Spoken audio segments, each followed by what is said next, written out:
Nothing we say is investment advice. Please pause on all 3 pages of this disclaimer and read it. What's up, everybody? Cowboy here, and it is Thursday, 8:30 a.m. EST, and we're taking a look at the NASDAQ, and we are definitely in a downtrend now. It's we'll call it like a midterm downtrend that goes back to really the beginning of February, right? So what does that mean?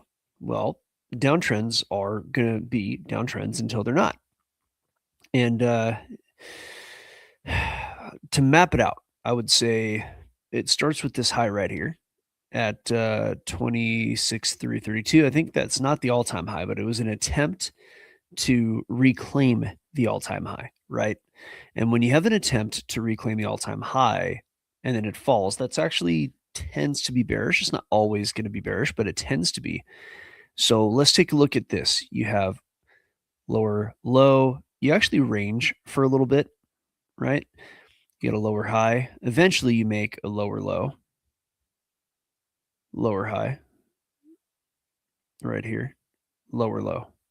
There's a lot of wagging back and forth. There's a lot of ranging, but in the end, you're looking at lower lows and lower highs. That is a downtrend, and it's not exactly what a lot of people would like look at and say, hey, this is a down, but yeah, this is definitely a downtrend.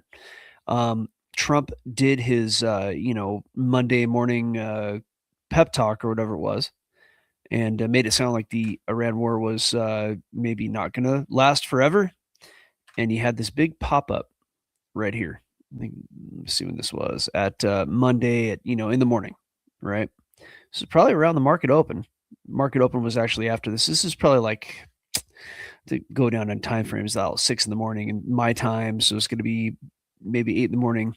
We'll see here. This was about 5 in the morning my time, so 7 a.m.-ish EST, and the market popped up, but it's just been going down ever since. So, unless there's like a real change in whatever's happening, with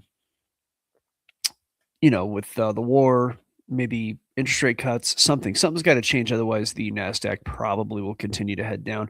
Morning, Miko. Good to have you on. So let me take a quick look at the stack here.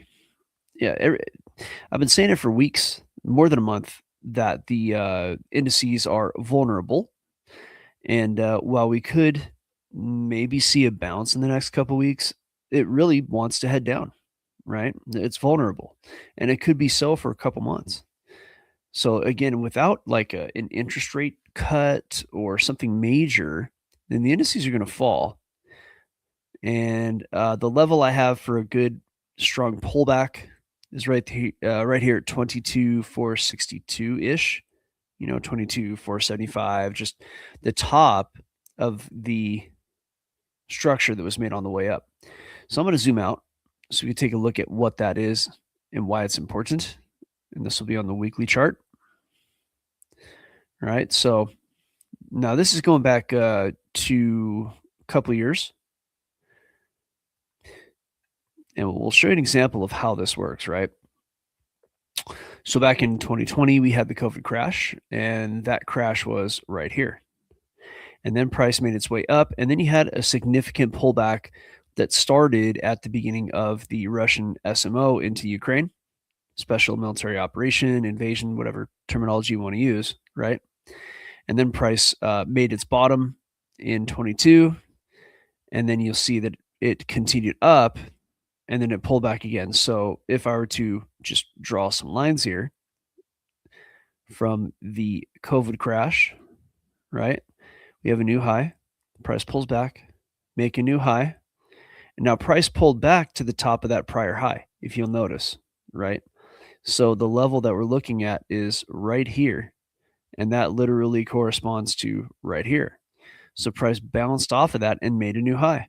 Well, if we are to compare that to the prior price action, and by the way, you can look back through time and see this happen over and over, and it actually is just a very typical way the price behaves, right? The difference is the COVID crash. That was a little different, but besides those kind of exogenous shocks, it's just usually how things go. So if that's the case, logically and structurally, price, now that it's made a new high, would pull back to the level that I mentioned right here at 22,000, 475 or so. And that is likely where it is to go, especially with how vulnerable things are due to a lot of things, a lot of reasons, war, interest rates, you name it. And to add to that thesis, you'll notice here on the weekly, it's very clear. Price attempted to reclaim this high and failed, and that is a bearish thing. And on the bottom, on the way down, you have a 1 bar pullback, and price just continues to get slammed down. Those tails that you see, if I zoom in real quick, these tails that you see on the NASDAQ is price trying to come up and then just getting slammed down over and over and over. Now, the current level where price is literally like was yesterday anyway, this blue line right here at 23,880 or so, that is an area where price will probably break below. If it can stay above that, we might actually get a range and a rally, like where price would just, go like this and eventually go up. But I doubt that we will see that at this time. It's possible. There are some metrics in the chart that show that this is possible, right? So right now, though, I would say more than likely, it might not be right away. I think it will be pretty soon. Price will break below, make its way down, and then be here for a while and eventually go up. It might take like months. We don't know, we'll see. But I do think that towards the election, the midterms, they are going to cut rates maybe next month, maybe the month after, and then we'll see price start to head back up. Ideally, the war itself comes to a close, hostilities end, things stabilize. Now, I heard it said, I think it was like yesterday, that the price of oil and what's been going on here, it's going to take the market months to adjust to this.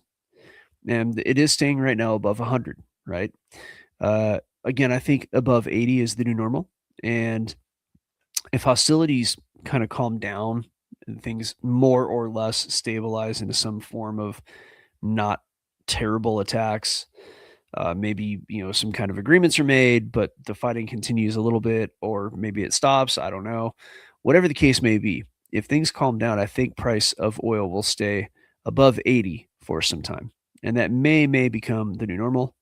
We'll see how that goes. Right now, oil is very volatile, which means that markets are not very stable because markets like stable oil, because oil is a primary input into all products. So, and obviously energy, oil and energy, right? So natural gas, by the way, is its price is going to be similar and related, and it's going to have a similar effect. We saw a spike here, but natural gas has come back down. Natural gas doesn't really travel through the Strait of Hormuz. So it may actually come down and stabilize natural gas affected energy prices, but oil is still very important. Okay. So that's what we're looking at for the NASDAQ. We got a couple minutes left. I'm going to take a look at, I'll say Bitcoin today. I don't see any requests. Yeah, Bitcoin is it's still vulnerable. There's always a probability of a bounce where price is right now, but I think we may have seen that bounce already. So if I go to the daily chart, I think this was our bounce, basically just a waterfall down. It's the same kind of look as we saw here. I think we're just going to see this again here. And we may have already seen it. It may be over. It may be ready to go ahead and fall once again. Now, as price is in this sort of bear flag sort of consolidation, we're not going to know it's happened until it's really started to happen. I do have algorithmic clues.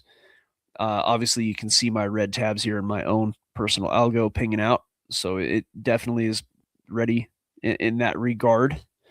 There are some metrics in the chart that could cause a pop up before that happens. But if I had to guess, I don't think price will go above 80,000, and it may not even go much higher than it is right now before it falls. So Bitcoin itself doesn't seem like there's anything interesting to talk about. And I remain I'm just going to hold on to the thesis that it drops below 30,000 before the year ends. That's most likely what's going to happen. I could be wrong on that, and it doesn't matter because I don't trade it. I mean, I'm not holding it. But if I were looking for a good place to buy, it would definitely be below 50,000. And I mean, it's in an area now where a lot of people would buy, but I think the best place to buy it would be like, I would start around 30,000. You know, there might be some opportunities at 50, but I think that there's just a lot more buyers and sellers did a lot more stuff in kind of the low 30,000 area. So that's where I'd be interested in purchasing more Bitcoin. So that said, please like, subscribe, get into the description. There's a free algo in there. You go in there, you click the link. It's a video, and it's a very short and easy and quick video where you see me build an algo, see me turn it into code. That way you can see the little blips on the screen, just like you see here, though it's not this algo, it's a different algo. And then once you have optimized it, I have tools for you in that video. I'll show you the tools traders use to connect the algo to their brokers so it can trade while they're not even sitting at the computer, right? Isn't that the dream? So go ahead and check that out, and we will see you next week, Tuesday, 8:30 a.m. EST sharp. I'm going to move over to the private live lab. So we're going to go talk to all our people over there. And we thank you for watching us. Yeah. Join us or die.